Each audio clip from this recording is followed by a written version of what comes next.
October 1960, a Belgian economist named Robert Triffin walks into the United States Congress and tells them something nobody wants to hear.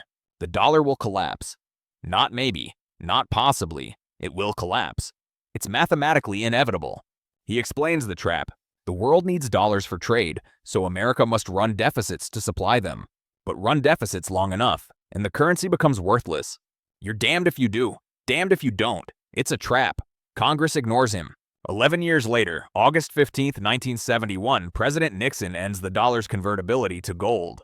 The system Triffin warned about collapses exactly as he predicted. And here's the thing. This wasn't the first time. This same trap has destroyed every reserve currency in history.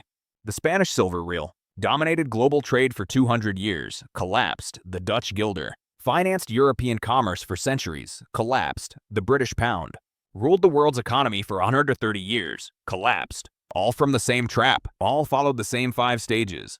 And right now, in 2025, the US dollar is in stage 4, the crisis stage. The warning signs aren't coming. They're already here. The national debt is $36 trillion. The interest on that debt, $892 billion a year, now exceeds the entire defense budget. Foreign countries hold $33 trillion in dollar-denominated assets. That's more than America's entire GDP. The dollar's share of global reserves has dropped from 71% in 2000 to 58% today.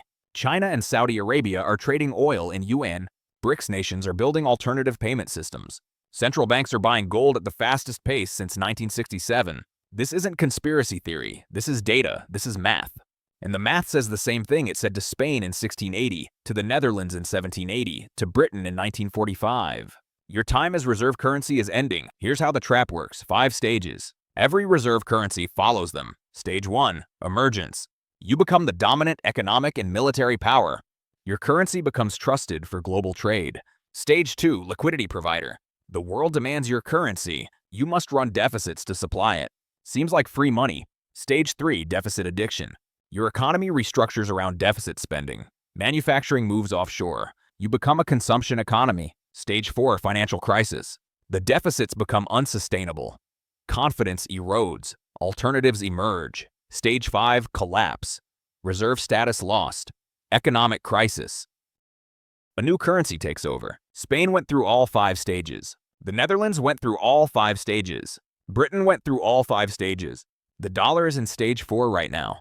And history says stage 5 comes fast. Let's start with Spain, because Spain wrote the playbook that every reserve currency since has followed, stage by stage, deficit by deficit, straight into collapse. 1545, Spanish conquistadors discover a mountain in Bolivia, literally a mountain of silver, Potosi, the richest silver deposit in human history. Over the next 250 years, this single mountain will produce 45,000 metric tons of silver, and Spain will use it to create the world's first global reserve currency, the Spanish real. Pieces of 8, accepted everywhere from London to Beijing. This was stage 1, emergence. Spain controlled half of South America, Central America, the Philippines, the Netherlands, parts of Italy. The Spanish Empire was the superpower, and Spanish silver was the currency everyone wanted. If you traded internationally, you used Spanish reals.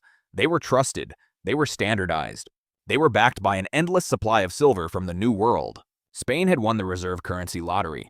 Now came stage 2, liquidity provider. The world needed Spanish silver for trade, China especially. The Ming dynasty demanded silver for all transactions, so Spanish treasure fleets shipped hundreds of tons of silver across the Atlantic and Pacific every year. The silver flowed out, and goods flowed in. Manufactured products from the Netherlands, textiles from Italy, spices from Asia. Spain ran massive trade deficits, but who cared? They had a mountain of silver. They could buy whatever they wanted. This is the trap beginning. When you're the reserve currency, deficits feel like winning. You get real goods, you give paper, or in Spain's case, silver that you didn't have to work for. You just dug it out of a mountain using enslaved labor. But here's what happened. Stage 3, deficit addiction. Spanish industry collapsed. Why make things when you can buy them with silver? Wool production moved to England. Steel production moved to the Netherlands. Shipbuilding moved abroad. Spanish cities filled with imported goods. The economy became pure consumption, no production. Just spending silver. The population started declining. Farmland was abandoned. People moved to cities to live off the wealth flowing from the New World. Spain was getting rich without working, and the economy was hollowing out. Then stage 4, financial crisis. By 1600, silver production from Potosi started declining. The easy silver near the surface was gone. Deeper mining was harder, more expensive. But Spain's appetite for imports hadn't declined. The deficits continued. So Spain did what every empire does when it runs out of money. They debased the currency. They started mixing copper into the silver coins. A coin that used to be 90% silver became 50% silver, then 20%, then 5%. They minted more coins to pay their debts, and prices exploded. Inflation in Spain increased 100% between 1600 and 1680. The currency became worthless. Soldiers refused to accept payment in debased coins. They demanded real silver or food. Tax collection collapsed because nobody trusted the money. And Spain declared bankruptcy, not once, 9 times. 1557, 1560, 1565, 1596, 1606, 1627, 1647, 1653, 1680. 9 state bankruptcies in 130 years. Foreign merchants stopped accepting Spanish coins. The Dutch, who were manufacturing the goods Spain was buying, started demanding payment in Dutch guilders instead. The Spanish real was losing its reserve currency status. And then stage 5, collapse. By 1700, the Spanish real was no longer the world's currency. The Dutch guilder had replaced it. Spain's economy had collapsed. GDP per capita fell 30% during the 1600s. The population kept declining. The empire was finished. Spain went from the richest, most powerful nation in Europe to a backwater in less than a century. What happened? The Triffin trap. Spain supplied the world with currency by running trade deficits. The deficits destroyed their productive economy. They tried to print their way out by debasing the currency. And the currency collapsed, taking the empire with it. The mountain of silver couldn't save them. Because the trap isn't about how much money you have. It's about the mathematical impossibility of being the world's bank while running your own economy. Spain learned that the hard way. And 100 years later, the Dutch would learn the exact same lesson. 1602, Amsterdam creates something the world has never seen. The Dutch East India Company, the first publicly traded corporation. And 5 years later, the Amsterdam Exchange Bank, the first central bank. The Dutch Republic becomes the financial center of Europe. And the Dutch guilder becomes the currency that everyone trusts. Stage 1, emergence. The Dutch had something Spain never did. Financial innovation. The guilder wasn't just backed by gold and silver. It was backed by the most sophisticated banking system in the world. If you were a merchant in London or Paris or Hamburg, you kept your money in Amsterdam. The Dutch had 16,000 merchant ships, more than the rest of Europe combined. They controlled trade from the Baltic to the East Indies. Spices, textiles, timber, grain, everything moved through Dutch hands. And everything was priced in guilders. Stage 2, liquidity provider. European trade became denominated in guilders. The Amsterdam Exchange Bank had over 2,000 account holders from across the continent. If you wanted to do international business, you needed guilders. So the Dutch supplied them. Trade deficits started growing in the late 1600s. The Netherlands was financing everyone else's trade. Dutch capital flowed out. Goods flowed in. And just like Spain, it felt like prosperity. But stage 3 was already beginning. Deficit addiction. Dutch manufacturing started declining. The shipbuilding industry moved to England. Textile production moved to France. The Dutch economy was transforming. Less production, more finance. Amsterdam became a city of bankers and investors, not manufacturers. The Dutch were living off financial services and investment income from abroad. They were running a portfolio, not an economy, and it worked. For a while. The Dutch Golden Age lasted a century, but by the 1700s the cracks were showing. The British were industrializing. New manufacturing techniques, new technologies. The Dutch weren't keeping up. Why would they? Finance was easier and more profitable than making things. This is the trap. The reserve currency country always chooses finance over production. Always. Then came stage 4, financial crisis, 1780, the Fourth Anglo-Dutch War. Britain attacked Dutch shipping, captured Dutch colonies. The Dutch Navy, once the world's most powerful, had declined to 20 ships. They couldn't defend their trade routes anymore. And without protected trade routes, the financial system was exposed. The guilder started losing credibility. British pounds were increasingly used for international trade. The Dutch government debt exploded, 310 million guilders. Massive for that era. Interest rates spiked. Amsterdam's banks struggled. The financial system that had dominated Europe for 150 years was breaking. And then stage 5, collapse, 1795, French armies invaded. The Dutch Republic ended. Napoleon eventually annexed the Netherlands directly into France. And when the dust settled after 1815, the guilder never regained reserve currency status. The British pound was now the world's currency.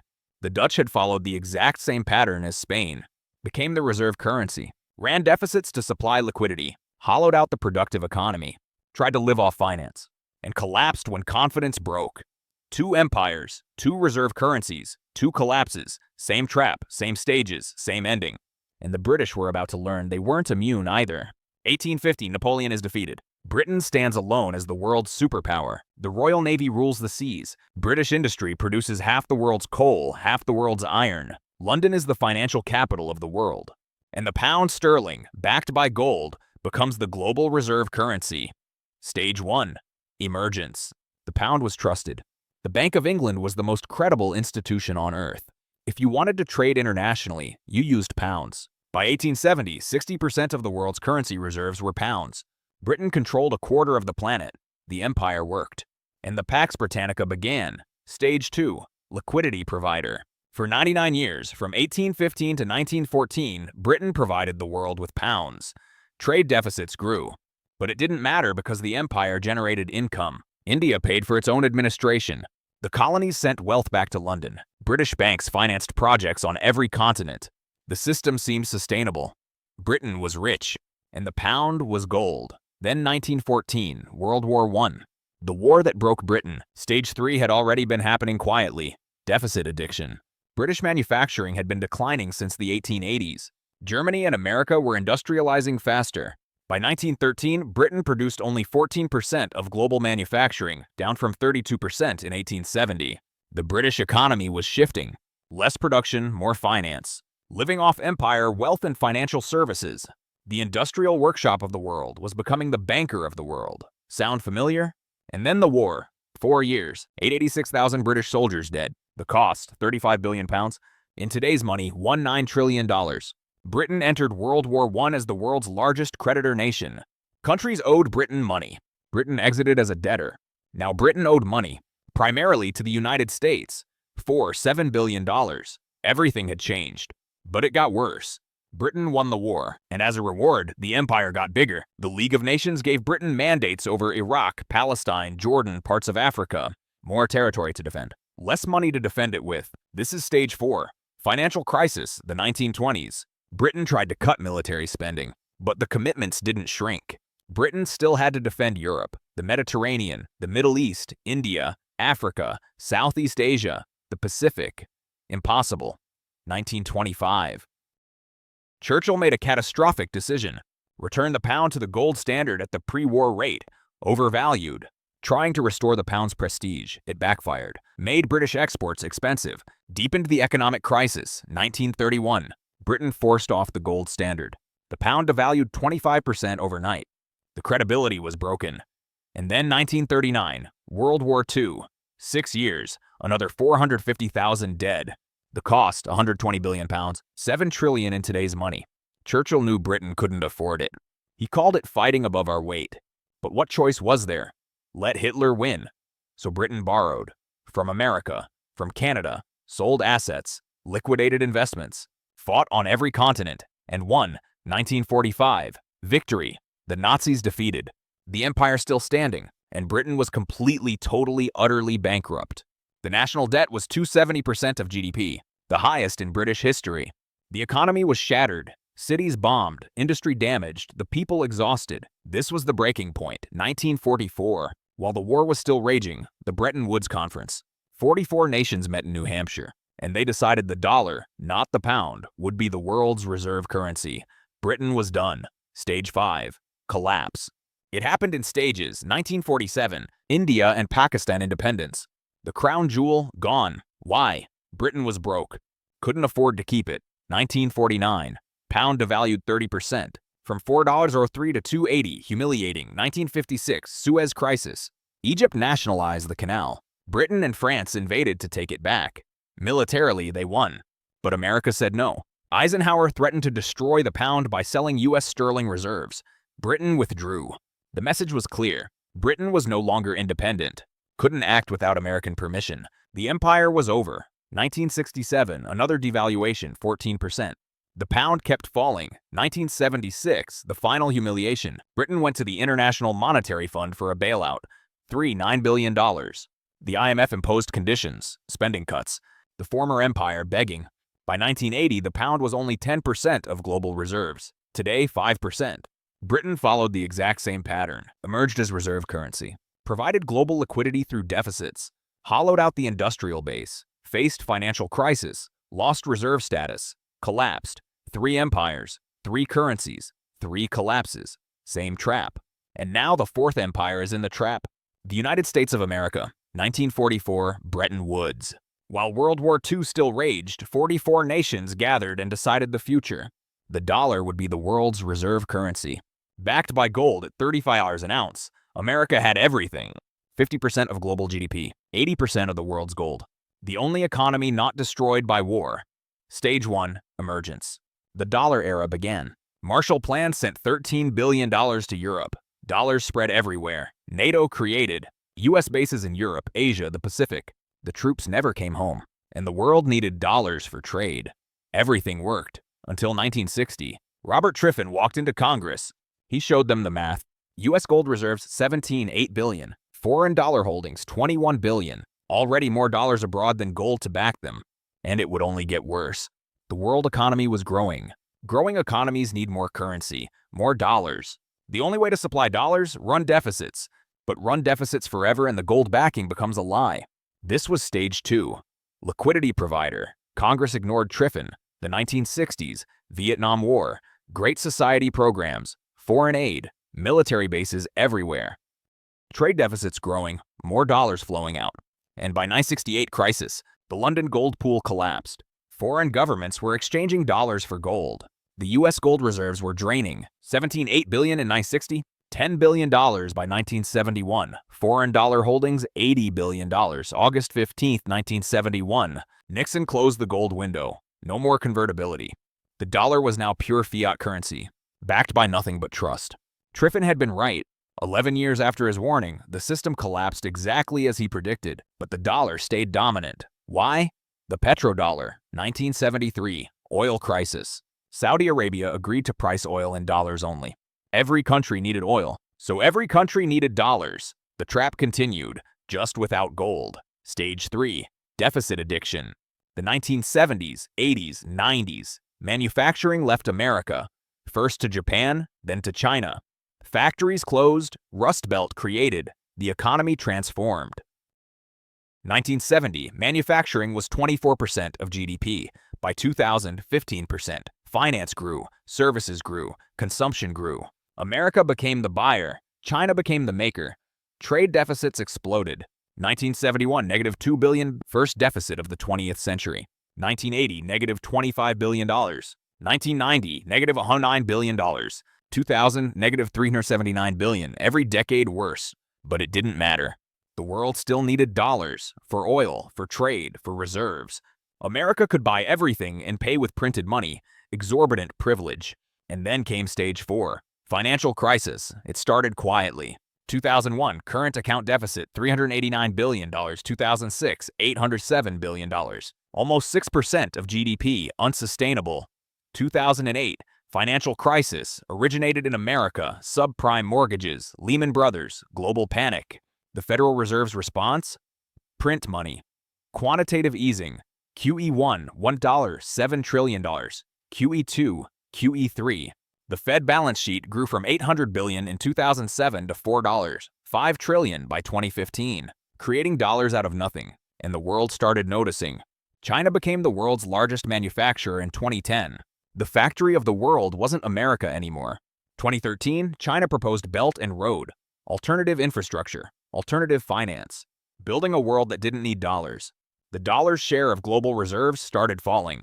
2000, 71%.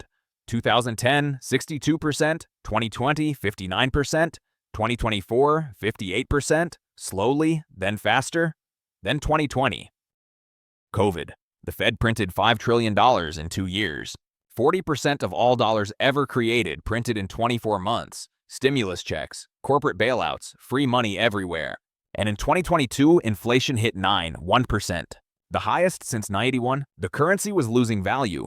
Just like Spain debasing silver, just like Britain devaluing the pound, the pattern repeating. Then 2022, Russia invaded Ukraine. US and Europe froze $300 billion of Russian reserves, weaponized the dollar, and the world panicked. If America can freeze your reserves, your dollars aren't safe. De-dollarization accelerated. China and Saudi Arabia started trading oil in yuan, India and Russia trading in rupees, Brazil and China in yuan and reals. BRICS expanded, now including Saudi Arabia and UAE. Combined GDP larger than the G7. Talking about a BRICS currency. Central banks buying gold at record pace. 136 tons in 22. Settled 37 tons in 20. The most since 1967. Why? Diversifying away from dollars. The trap is closing. America is in stage 4, the crisis stage. The numbers are undeniable. National debt, $36 trillion, 123% of GDP. Interest payments, $892 billion annually. More than the defense budget. More than we spend on the military that enforces dollar dominance. Trade deficit, $773 billion. Current account deficit, $800 billion. Budget deficit, $7 trillion. Adding $1 trillion in debt every 100 days. The Fed balance sheet still $7 trillion, 10 times larger than before 2008. Foreign holdings of dollar assets, $33 trillion, more than America's entire GDP.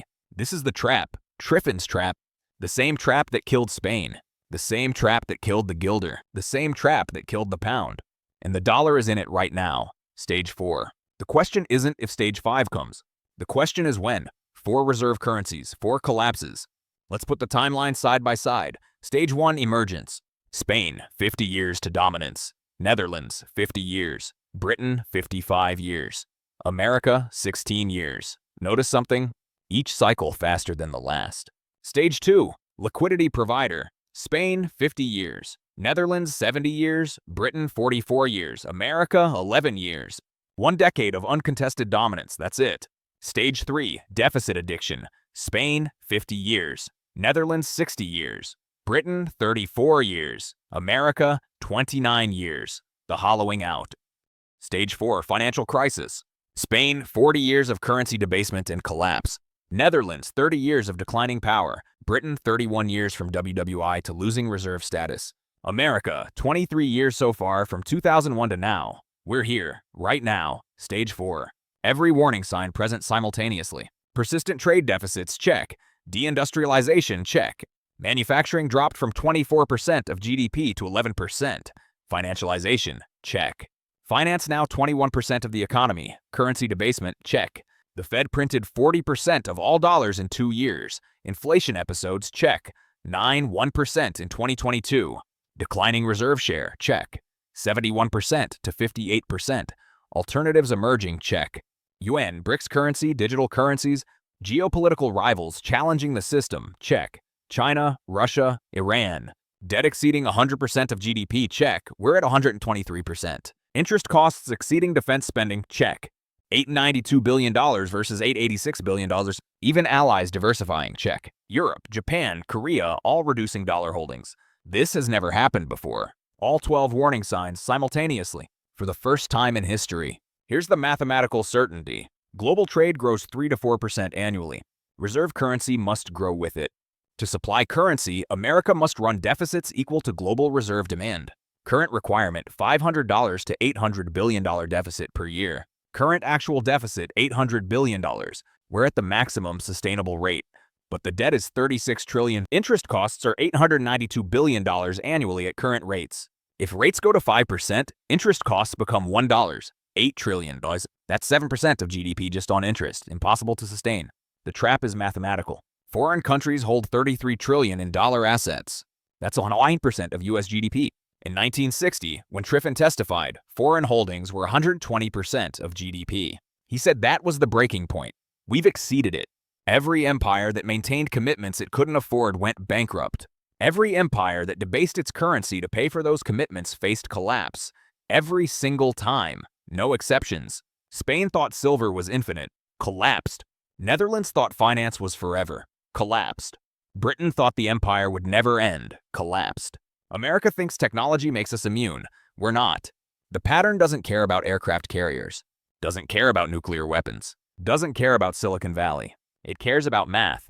Can you afford what you've committed to? Spain couldn't. Netherlands couldn't. Britain couldn't. America can't. Not forever. And here's the difference. Modern financial systems move at the speed of light. Spain took 200 years to collapse after peak. Britain took 100 years. How long for America? Maybe a decade, maybe less. The triggers are everywhere. BRICS currency launch. Major country reducing dollar reserves. U.S. debt crisis, another inflation spike, geopolitical shock, Taiwan, Iran, Saudi Arabia accepting UN for oil. Any of these could start it, and once it starts, it accelerates. Confidence is everything with a reserve currency. Lose confidence and the run begins. Foreign holders dump dollars. Dollar value collapses. Import prices explode. Inflation spikes. Interest rates spike. U.S. government can't borrow, can't finance the deficit, has to choose. Default on debt or cut spending by half. Either way, crisis. Living standards collapse, the empire contracts. And someone else's currency takes over. Maybe WAN, maybe a BRICS basket, maybe digital currencies, maybe multipolar chaos with no single reserve currency. We don't know. But history says the transition is never smooth, never orderly, always painful. Spain went from richest country in Europe to irrelevant in 50 years. Netherlands became a small regional power. Britain required IMF bailout and lost the empire.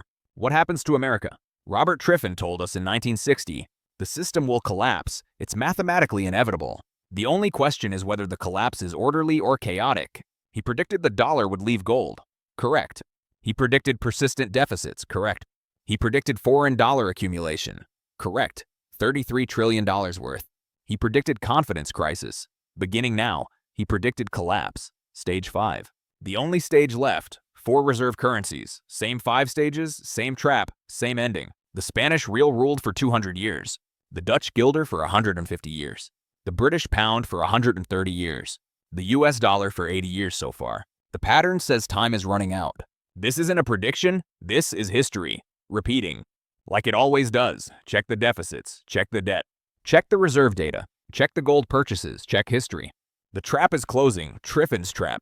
The law that destroys every reserve currency. Not a theory, a law. Like gravity. You can ignore it, but it doesn't ignore you. 3 empires learned that the hard way. The 4th is learning it right now. Stage 4. Stage 5 is next.